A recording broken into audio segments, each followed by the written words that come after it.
With campus elections just around the corner, members of the Student Government Association are seeking your vote. We'll have a look at who's running coming up. The Tech campus continues to expand with the announcement of another new building starting construction today. Find out what new facility will be added to the campus skyline next. And Bradgelina, Chris Brown, and the Oscars are all trending topics across the web this week. Tia Bryant will be in with a look at those headlines and more in MCTV's Entertainment Express. This is the MCTV Weekday Update.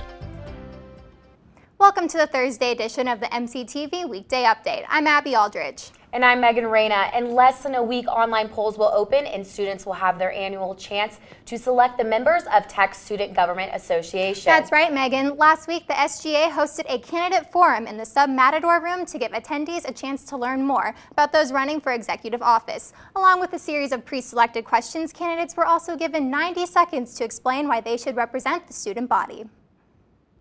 I really just want to urge you to vote for the person that you think, in all facets, for senators, for executive positions, vote for the people that you think will represent you, represent your friends well. And I really look forward to the opportunity to not only represent people that are like-minded with me, but the beauty of representation is getting to discuss things with people and work for people that maybe disagree with you for some things. Since I joined Texas Tech University, I'm working as a graduate senator in Student Government Association. While working with the Graduate School Committee with Chelsea and team, I have come across many important concerns related to graduate students' life at Texas Tech University. So I personally believe that graduate students community is the most underrepresented community on campus. So this is a great opportunity to represent graduate students' interest in front of the administration. Being a great leader means being a great listener, and that's what I plan to do. It is not my job to be up here and make arbitrary decisions. That is not what this position is. And I don't think any of us here think that. We really want the best for our students, and that's what I would do. Represent the graduate body's student collective voice as efficiently and as accurately as I can. I know that with my passion and my upbringing, I can instill in the senators a hard-working attitude no matter what block or what team they come from. I'm ready to put some of these initiatives to work, whether it's a mobile student ID, an additional rec center, sexual assault training for the senators. All of those things I want to see through fruition, and it's my plan to do so. I bring that attitude where if I get knocked down by administration, if I get told that you can't do that, I'll get up, I'll brush it off, and I'll say, yes, we can. Because I care about this school, and I care about this university, and I care about its students. I care about what happens to them, and I can guarantee you that even if I'm not elected, I will still get up, I'll brush it off, and I'll keep working for y'all. I have some connections, I guess you could say, with national government and state government. I also have friends that are currently working for Jody Arrington's office. So there are places that some of these things that some people might look at not possible, like working with national campaigns in order to lower students' interest rates on loans. These are actually possible if we really buckle down and work with our networks that we've established and go from there. If elected, my responsibilities will not be limited to transportation systems or meeting with the Lubbock City Council. Rather, the position of External Vice President is about being a voice, a support system, and an advocate on your behalf. I want to ensure that I can advocate on the behalf of the students that feel unsafe, marginalized, the voices aren't heard. That would be my job. This campaign is about being fearless, and that's what we've said, but I think that there's a fundamental misunderstanding of what that message is. Sometimes at Texas Tech, to be a fearless champion, it is not easy. We face diversity, and we face problems that we can't really overcome by ourselves. And the duty of the SGA president is to make sure that you are a liaison between those students and making sure that they feel like they are heard and that they feel like they are fearless. And that's what I'm going to bring to the table. I think that's what Raiders Empowered is all about. We're not here to empower you. We're here to remind you that you are empowered already. And so our issues of student safety on campus and student life, really what those do is they remind you that you go to a university that really cares, and you have an executive team that really does look at what you think about, what you want, your concerns, your safety, and who you are as a person. And so one of the things that we're really looking at is implementing a lot of new ideas, a lot of foreign ideas that some people may not be on board with, but that we can persuade and we can help them see how this will benefit all the students together. Last night's forum was the last chance candidates had to make their case for election to executive office. Now it's your chance to make your voice heard. Starting next Tuesday, graduate and undergraduate students can cast their vote online. Races on the ballot include graduate vice president, internal vice president, external vice president, and president. Students in each college will also have the chance to vote on representatives for each of the university's 10 colleges. The online polls will remain open until midnight Wednesday. To cast your ballot, just visit ttu.edu/vote. In the meantime, if you missed last night's event, you can watch the entire candidate forum by visiting the Hub at TTU. The Hub also features additional in-depth interviews with each of the candidates from the 2 blocks, Fearless and Raiders Empowered. Just visit ttu.net. In other news, the Tech campus will soon be home to a new building as the university continues its focus on expanding research efforts. Yesterday afternoon, Tech administrators held a ceremonial groundbreaking for the new Experimental Sciences Building 2. The 117,000 square foot facility will house new labs, offices, conference rooms, and collaborative spaces for faculty, staff, and students. The future faculty, located just west of the original Experimental Sciences Building, is part of Tech's continued efforts to become a top-tier research university. Funding for the project's $70 million price tag primarily comes from a tuition revenue bond previously authorized by the Texas legislature. The building will feature Tech's trademark Spanish Renaissance architecture, and part of the construction costs will also finance the addition of public artwork to be featured outside the building. The Experimental Science Building 2 is expected to be completed by spring 2019. Over the next 5 weeks, you have a chance to clean up the Tech campus and save the planet at the same time. Recycle Mania is currently underway on the Tech campus. The 8-week event is hosted annually by University Student Housing in an effort to raise awareness of the importance of recycling. On Wednesday, one of the several Recycle Mania events took place in the free speech area near their sub. Students could bring a bag of recyclables and get a free t-shirt. Even if you missed out this week, you can still take part in the overall event. We have a recycling center behind University Student Housing that's open 24/7 where, if you live off campus, you can bring your recycling there, and we sell all our recycling, and the money we make off of it goes into scholarships. So this year we'll be giving away $40,000 in scholarships, and it all comes from the sale of the recycling. Mania is a national competition that takes place each spring. This year, over 300 universities are competing in the event, including 5 other Big 12 schools. The competition ends on March 28th, and afterwards, a winner will be announced based on the amount of materials collected over the last 8 weeks. For more information regarding Recycle Mania, visit housing.ttu.edu/gogreen/recyclemania. Students looking for an escape from schoolwork had a chance to get some stress relief while practicing their shooting skills. The Tech Activities Board hosted free laser tag event last Friday in the sub courtyard from 11 a.m. to 3 p.m. Students could present their ID, grab a weapon, and challenge fellow participants in an inflatable arena. For this laser tag event, we have 2 different teams. We have Team Alpha and Team Bravo. There's like a total of 6 people on each team. Basically, you go in, you have 500 shots to get as many kills as you can. You're disabled for 3 seconds every time that you get killed, and then you come back up, and it's basically like a team death match, just see who can get the most points for the most time. It was plenty of fun. Hopefully they do it again. Yeah, I got to next time let's win. Next time let's win. Yeah, the guy who didn't have any ammo. Friday's event was only one of many free activities put on by the TAB each semester. For more information and a full schedule of events, visit tab.ttu.edu. Between now and Sunday, you have the chance to see a special exhibition featuring the work of a Texas Tech alumnus. The School of Art is currently hosting a collection of magazine covers created by Tech's own TJ Tucker. The exhibit, entitled Covered It, 11 Years of Texas Monthly Covers, features 134 works by the former graphic design student. Tucker currently serves as creative director at Texas Monthly, and his creations have won himself and the magazine numerous awards and recognitions, including a place in Ad's Age Top 10 Magazine Covers of the Decade. Last Thursday, Tucker also made a special stop by the art school to give a lecture detailing his career. If you would like to view the exhibit in person, make plans to stop by the Art Building's Folio Gallery between now and Sunday afternoon. The gallery is open today and tomorrow from 8 a.m. to 5 p.m., Saturday from 10 a.m. to 4 p.m., and on Sunday from noon to 4 p.m. The exhibit is free and open to the public. If you haven't been outside since getting to class this morning, you may be a little surprised when stepping outside. Yeah, Avi, although it's sunny and warm, the West Texas wind decided to kick up around 9 a.m. and it's only gotten worse since then. I think I almost blew over walking to class. Here. Let's take a look at the MCTV forecast. The MCTV Memorial Circle Cam is showing a mix of brown and blue sky today, indicating that the wind speeds are a lot higher than normal. So far today, we've seen gusts close to 50 miles per hour with sustained winds between 20 and 40 miles per hour. The wind speed should fall off by nightfall, but unfortunately, that doesn't mean we're in the clear just yet. Tomorrow, the winds will return again with gusts predicted around 40 miles per hour. Temperatures will cool off quite a bit as today's winds are helping to bring a cold front into the area. Highs should get into the 60s before falling off below freezing overnight.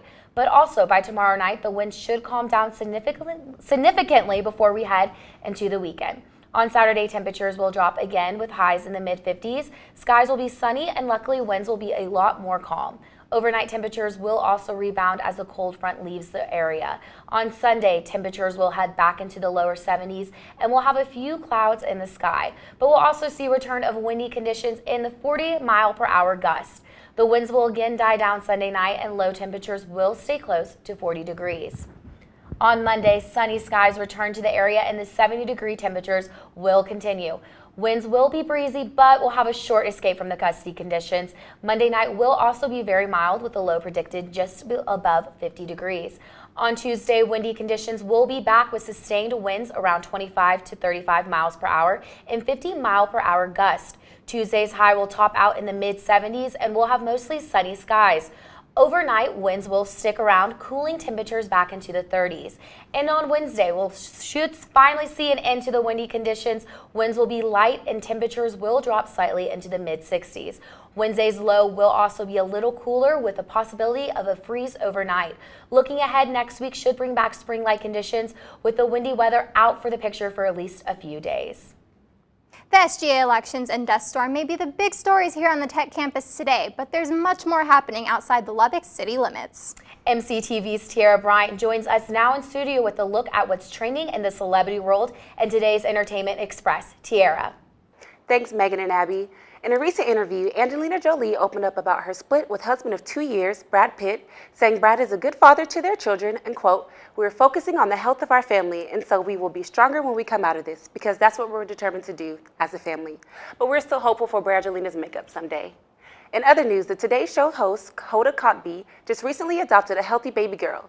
The baby was given the name Haley Joy and born on Valentine's Day, a true love child.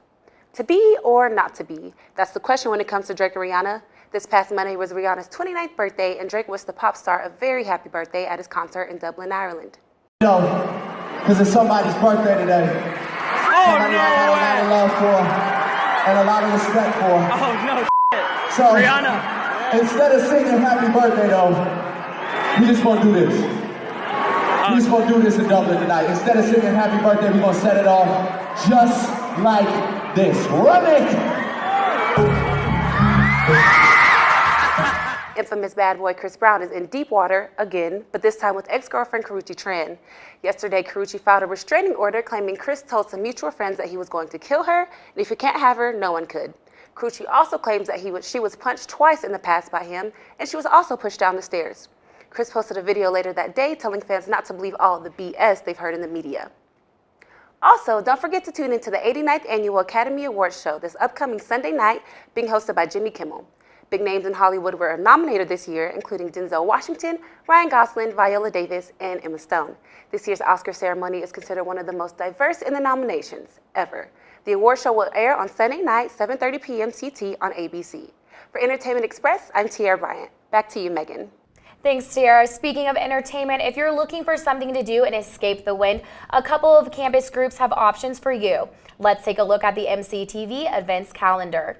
Tonight, take a short trip off campus and head downtown for the School of Music Spring Clarinet Studio Recital. Students of Dr. David Shea will be performing at the Legacy Event Center located at 1500 14th Street starting at 7:30 p.m. The students will be performing works composed specifically for the clarinet with piano accompaniment by Regina Shea. The Spring Clarinet Recital is free and open to the public. If you would rather stay on campus than heading out, the Tech Activities Board has another free event with some extra fun. TAB hosts its Thursday night movie each week in the Sub Escondido Theater, and this week they will be screening one of last year's top-rated movies, The Edge of 17. The film stars Haley Steinfeld and Woody Harrelson in a coming-of-age movie in the same vein as 16 Candles and The Breakfast Club. Along with the movie, attendees can also enjoy free drinks and snacks, as well as pool and ping pong. The Thursday night movie starts at 10 p.m. and is free with a Tech ID. And on Sunday, you can escape the returning wind with another special performance by the School of Music. The Celtic Ensemble concert will kick off at 8 p.m. in Hemley Recital Hall. The ensemble, under the direction of Chris Smith, will be dressed in character as a mysterious 1885 steampunk band while performing songs, tunes, and dances celebrating this upcoming season. Sunday's concert is free and open to the public. Texas Tech athletics is in full swing as spring sports have taken over the schedule. With 2 nationally ranked teams and one looking to make it to the postseason play, there's a lot of opportunities to watch some great athletes over the next few months. MCTV's Becca Chance is now in with a look at the headlines in sports. Becca? Thanks, Megan and Abby. Kicking things off on the court, the Red Raider basketball team is trying its best to keep playing after the conference tournament wraps up in March. But unfortunately, things haven't been going their way. The team suffered a tough overtime loss Monday night against Iowa State, 80-82. Up next, the Red Raiders head to Stillwater to take on Oklahoma State Saturday at 1 p.m. The Texas Tech Lady Raiders couldn't fight off the Oklahoma State Cowgirls as they fell 75-62 in one of the final road games of the season. Arella Girantes was the player of the game with 15 points, 6 rebounds, and 2 blocks. The Lady Raiders traveled to Waco this weekend to take on Baylor at 12 p.m. The Texas Tech women's tennis team jumped to number 5 in the latest ITA Division I collegiate tennis rankings. Tech is now one of 5 Big 12 teams to rank in the top 25. Oklahoma State sits at number 6 in the nation, just behind the Lady Raiders. The Lady Raiders defeated 2 top 10 opponents during the ITA National Indoor Championships earlier this month. In singles play, junior Gabriela Talaba moved up to tie for 11th in the country. Talaba posted a 1-2 record during the indoor championships. She picked up her second top 10 win of the season with a 6-3 and 7-5 sweep over number 7 Louisa Stefani of Pepperdine. The team will continue spring play at the Blue-Gray National Tennis Classic in Montgomery, Alabama this weekend. Schedules and matchups are to be announced.